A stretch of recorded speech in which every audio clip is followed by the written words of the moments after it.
Have you ever looked at your life and thought, I know exactly what I should be doing, and then you haven't done any of it? You know that you would feel better if you went to bed earlier. You know that you would feel better if you actually ate dinner instead of picking at whatever is in the kitchen. And you know that you would feel better if you actually moved your body. So, why aren't you? That is what we're going to talk about in today's podcast because I don't think that the problem is discipline, your discipline. I think that there are real specific reasons that women in midlife struggle to follow through, and most of them have nothing to do with laziness, willpower, or not wanting it bad enough, let alone excuses. So stay with me because if you have been blaming yourself for something that you don't fully understand yet, this episode is going to feel like relief. Welcome to the Total Health and Midlife Podcast, the podcast for women over 40 who want peace with food, ease in their habits, and a body that they don't have to fight with. Hey everyone, welcome to the Total Health and Midlife Podcast. I am your host, Elizabeth Sherman, and I am really glad that you're here with me today. So, a few days ago, I was out for a run and this guy ran past me and he was wearing this black t shirt that said, just do it across the front. And I had one of those moments where your brain just grabs onto something and cannot let it go. Because the second I saw that sign, I did not feel inspired. I actually felt the weight of it. Now, we all know that slogan. You can picture the font without even seeing it. You can hear the tone that it comes in. Just do it. Now, I think that that slogan is meant to be motivating. No excuses. Get up and make it happen. And I think for some people, it does, in fact, land that way. But for a lot of women in midlife, it lands very differently. It lands like, what is it that's wrong with you that you can't just do it? Like, if it's so simple to go to bed earlier, why aren't you in bed instead of in the kitchen eating chocolate at night? If it's so simple to exercise, why are you hitting snooze and already negotiating with yourself before your feet even hit the floor? If it's so simple to eat well, plan your meal, stop snacking, then why does making dinner feel like it requires something more? That's what I wanna talk about today because I don't think that the reason that you are not just doing it is that you're lazy. I don't think it's because you don't care. I don't think you're making excuses. And I don't think you need to be yelled at by a slogan from the late '80s. I think that there are real reasons that this feels hard right now. And once you understand what those reasons actually are, you can actually make it stop being so personal. Now, here's what happens. Health advice gets handed to women like it's a simple household task list. Eat vegetables, drink more water, go to bed earlier, move your body, stop overeating, meal prep, get your steps in. Don't eat too late. Don't drink so much. Don't make it complicated. And on paper, none of that actually sounds difficult. That's actually the part of the problem. On paper, eating a vegetable is simple. Going to bed 30 minutes earlier seems easy. Taking a walk after dinner, cakewalk, right? But you are not living on paper. You are living in a body, in a family, in a schedule, in a season of life where a lot of women feel like they are being pulled in 12 different directions at once, including by their own brain. And so, because of this advice sounding so simple, the conclusion becomes if I'm not doing it, well, the problem must be me. And that right there is the lie. That's the one thing I want to spend this whole episode unpacking.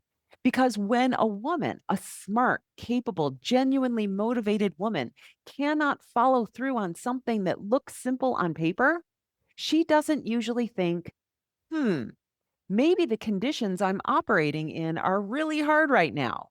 She thinks, I must be lazy. There's something wrong with me. I must not want it bad enough. I must be letting myself go. And that conclusion is wrapped up in something bigger, the pressure that we all face of being the good woman. A good woman is responsible. She keeps the wheels on. She remembers everyone's appointments and the dry cleaning and the who needs to be texted back. She's the good wife, the good mother, the good daughter, the good employee, all at once, all the time. And while she's doing all of that, she's also supposed to stay calm, look pulled together, manage her emotions, not ask for too much, and make it all look completely effortless. So when her health starts slipping, she doesn't think, maybe I've got too much on my plate. Maybe my life is asking more of me than it's giving back. Maybe my body has genuinely changed and what used to work for me doesn't work anymore. No, she thinks I'm dropping the ball. And here's where it gets even harder. Our culture still has this baked in assumption that discipline and body size are somehow connected. That if a woman gains weight or struggles with food or can't get traction with exercise, she's not just dealing with the practical frustration of all that. She's dealing with what she thinks it means about her. She worries that other people see her as being out of control, being messy, like she let herself go. And even women who know better intellectually still absorb this messaging. So now she's not just trying to eat better, she's trying to protect her identity. She's trying to prove that she is still a capable person. And that is a very heavy thing to carry into a Thursday night when you're just trying to figure out dinner. So let's talk about what's actually interfering here because midlife women are not starting from a blank slate. You have a history, you have responsibilities, you have a body that has changed, and people that are depending on you. You have stress coming from multiple directions before breakfast. When I look at the women that I work with, there are five things that I see again and again that actively work against their follow through, even in women who are smart, motivated, and genuinely want to feel better. Those five things are changing hormones, rest and recovery, our history with diets, our environment, and our capacity. So let's go through each one. First up is changing hormones. Your body in midlife is not the same body that you were working with 10 or 20 years ago. You might be sleeping differently. You might be running hotter at 2 o'clock in the morning. You may feel more anxious, more irritable, hungrier, less hungry. Sometimes all of that within the same week, day, or even hour. Your body may respond completely differently now to alcohol, to sugar, to skipping meals, to stress, to the workout that used to make you feel great and now just leaves you feeling sore and unable to move throughout your day. And that's not a weakness, that's just biology. And if you're trying to take care of yourself using the same approach that worked a decade ago, of course, it's not going to work. Next up is rest and recovery. Now, a lot of women are trying to build health habits on top of a body that's already running on empty. And I'm not talking about I need to go on a vacation tired. I'm talking about the kind of tired where you have nothing left in you at 7 o'clock at night, where making one more decision feels nearly impossible, where you meant to make a real dinner and instead you're eating crackers standing over the sink because the effort of cooking feels like too much to bear. And so we're going to come back to this one because I think it's one of the most misunderstood pieces of the entire puzzle. The third is diet history. You don't come to food with a clean slate either. If you've spent years dieting, starting over on Monday, cutting carbs, tracking points, doing whole 30, being all good all day so that you could be bad later, that history is still with you. It shapes how you think about food today, what feels safe, what feels forbidden, what triggers an all or nothing spiral, what makes you say, oh, I blew it. I may as well just eat it all. Years of dieting teaches you to mistrust your own body, and that doesn't just disappear. Fourth is environment. Now, this one includes the obvious stuff what food is in your house, whether your schedule has any breathing room, whether your neighborhood makes walking easy or really difficult. It also includes your emotional environment. Is your home peaceful? Are you the person that everyone comes to solve problems? Do you have any space to hear yourself think? Your environment is either making your health easier or harder. And most women have very little control over most of that. And then finally is capacity. This is the one I think women miss the most, not because they don't know that they're stressed. They do, but they don't always connect that stress to why they can't follow through on their health. Capacity is your bandwidth, your mental, emotional decision making. A woman can know exactly what would help her to feel better. She can know that she would probably benefit from a walk, making a real lunch, putting her phone down and going to bed and still not do it. Not because she doesn't care, but because she is full, maxed out. She is carrying the invisible load. She is managing appointments, emotions, logistics, family dynamics, work pressure, aging parents, relationship tension, and the constant low level hum of, what am I forgetting? And then she looks at herself at the end of the day and says, why can't I make myself do something as simple as go for that walk after dinner? That is not a discipline problem. That is a capacity problem. And they require completely different solutions. So, I want to spend a little bit more time on capacity and rest because I think that these are the two that women feel every single day without recognizing what they actually are. And so, here's what I see all the time. A woman will say to me, Elizabeth, I know what I should be doing. And she means it. She does know everything. She knows what dinner would feel better in her body. She knows the calorie counts of all the foods. She knows vegetables are something that she should include. She knows that ordering takeout again or eating crackers over the sink isn't going to make her feel great. But by evening, she cannot make herself eat the vegetables or make the dinner that she had planned yesterday. And not because it's a bad idea, not because she's suddenly become a person who doesn't care. Her brain is just cooked. She has made too many decisions. She's been needed too many times today. She pivoted all day, managing not just tasks, but moods, expectations, logistics, and all the invisible moving parts that hold a life together. So now it's 6:45, everyone's hungry, and the thought of browning meat and washing one more pan feels like way too much trouble. And then she makes that mean something, that I have no discipline. I always do this. Why can't I get it together? Why isn't this easier for me? Everyone else can do it. Or take the walk. She meant to go for the walk. She even wanted to. She knows that she usually feels better when she gets outside. And yet she's sitting here staring at her shoes like they contain the answers to a math problem that she is not qualified to figure out because it's not always a motivation problem. Sometimes what we call laziness is really just depletion. And depletion has a terrible publicist. Same thing at night. You meant to go to bed earlier. You even told yourself tonight is the night. And yet somehow it's 11:30 at night. You're scrolling through things that you don't care about, too tired to function and yet weirdly unable to put yourself to bed. That particular experience is such a specific midlife misery. Exhausted, but not peacefully sleepy. Wired, but tired. Wired and checked out at the same time. And what most women do in that moment is give themselves a lecture, more information, more rules, a better plan. That's not what's needed.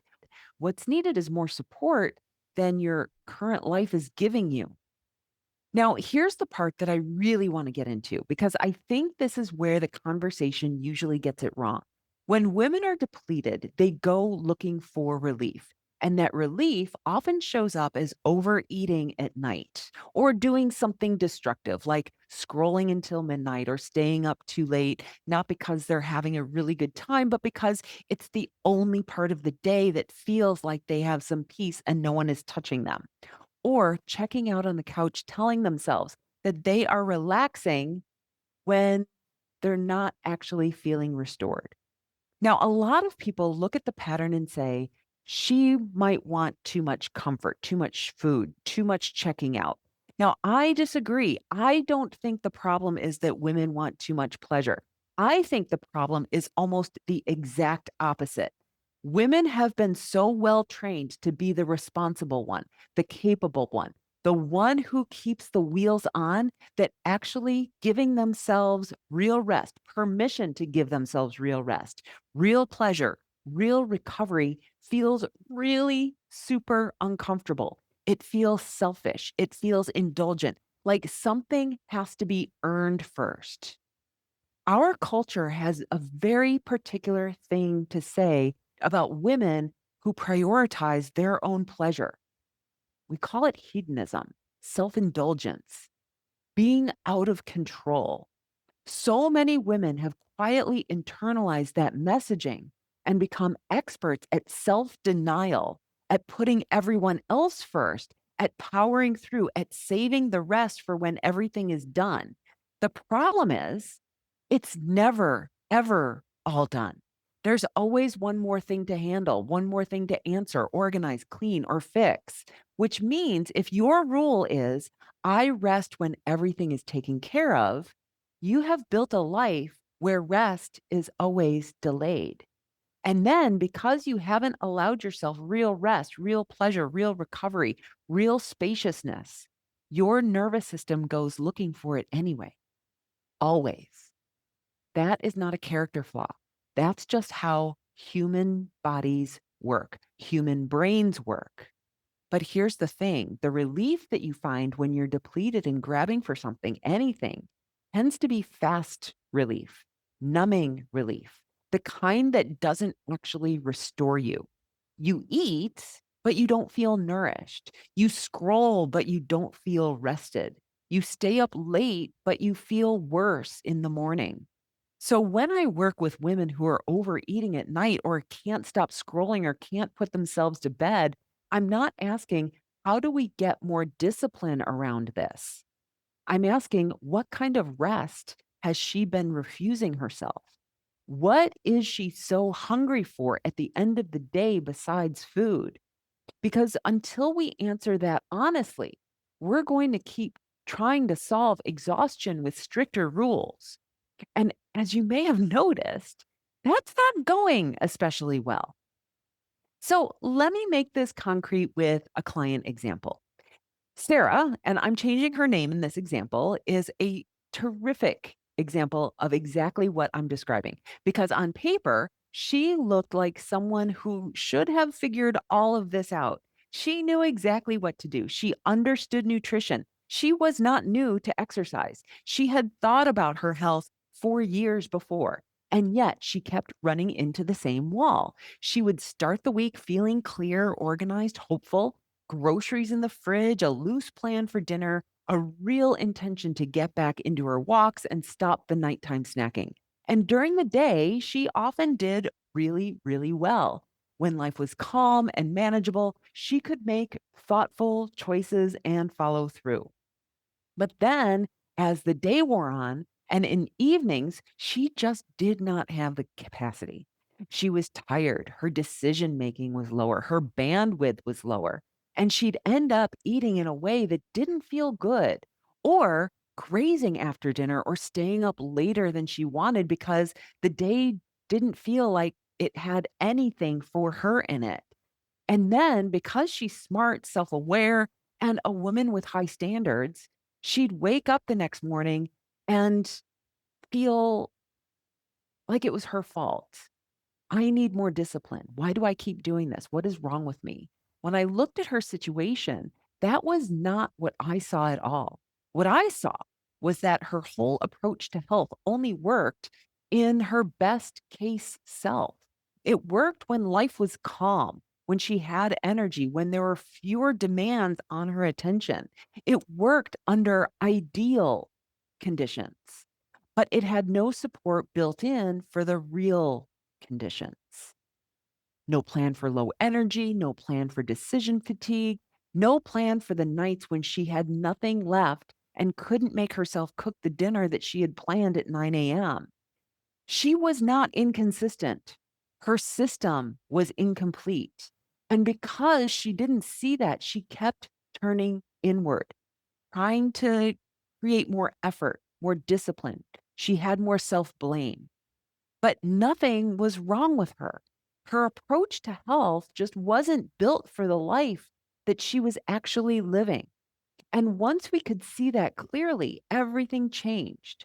The question stopped being, how do I get Sarah to try harder? And it became, what does Sarah actually need in order to follow through on the life she has? And that is a much better question. Now, here's something I've noticed after years of working with women in midlife. Most of them do not have a what problem, meaning, what do I need to do? Google solves for what? Instagram solves for what?